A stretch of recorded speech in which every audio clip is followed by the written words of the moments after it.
ಸಂಪುಟ ಪುನರಚನೆ ನಡೆದರೆ ಸಚಿವರು ಮಹದೇವಪ್ಪ, ಜಿ ಪರಮೇಶ್ವರ್ ಮತ್ತು ಮುನಿಯಪ್ಪರಿಗೆ ಗೇಟ್ ಪಾಸ್ ಸಿಗುತ್ತದೆ ಎಂದು ವಿರೋಧ ಪಕ್ಷದ ನಾಯಕ ಛಲವಾದಿ ನಾರಾಯಣಸ್ವಾಮಿ ತೀವ್ರ ಟೀಕೆಯನ್ನು ನಡೆಸಿದ್ದಾರೆ. ಕೊಳ್ಳೆಗಾಲದಲ್ಲಿ ಮಾಧ್ಯಮಗಳೊಂದಿಗೆ ಮಾತನಾಡಿದಂತ ಅವರು ಕಾಂಗ್ರೆಸ್ ಒಳಕಿಚ್ಚು ಮತ್ತು ಅಧಿಕಾರ ಕಿತ್ತಾಟದ ಬಗ್ಗೆ ಕಿಡಿಕಾರಿದ್ದಾರೆ.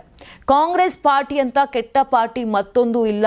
ಕಾಂಗ್ರೆಸ್ ಪಾರ್ಟಿ ಸರ್ವನಾಶ ಆದ್ರೆ ಅಷ್ಟೇ ಸಾರ್ವಜನಿಕರು ಉದ್ಧಾರ ಆಗ್ತಾರೆ ಅಂತ ಹೇಳಿದ್ರು.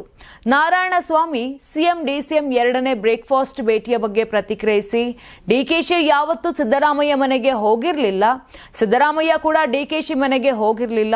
ಅಧಿಕಾರ ಉಳಿಸಿಕೊಳ್ಳಲು ಡಿಕೆಶಿ ಈಗ ಸಿಎಂ ಮನೆಗೆ ಹೋಗಬೇಕಾದ ಪರಿಸ್ಥಿತಿ ಬಂದಿದೆ.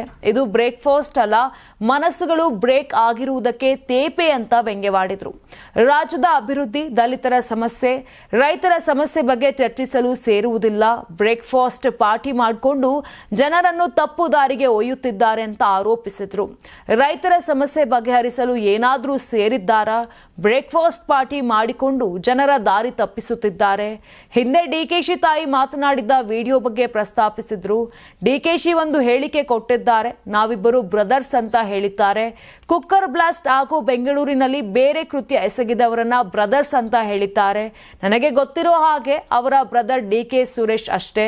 ಕಾಂಗ್ರೆಸ್ನಲ್ಲಿ ದಲಿತರಿಗೆ ಕುರ್ಚಿ ಇಲ್ಲ ಅಂತ ಸಾಬೀತಾಗಿದೆ. ದಲಿತರ ಸಮಾಧಿಯನ್ನ ಕಾಂಗ್ರೆಸ್ ಪಾರ್ಟಿ ಸಂಪೂರ್ಣ ಕಟ್ಟಿ ಆಗಿದೆ.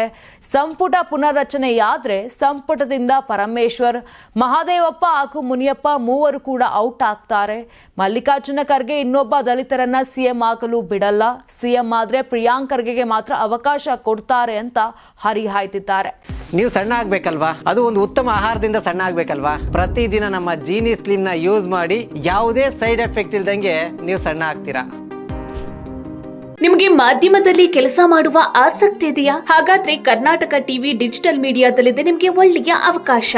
ಆಯ್ಕೆಯಾದವರಿಗೆ ಉಚಿತ ತರಬೇತಿ ಕೊಡ್ತೀವಿ. ತರಬೇತಿ ನಂತರ ಕೆಲಸ ಮಾಡುವ ಅವಕಾಶನೂ ಕೊಡ್ತೀವಿ. ಈ ಕೂಡಲೇ ನಿಮ್ಮ ಮಾಹಿತಿಯನ್ನ ಮೇಲ್ ಮಾಡಿ.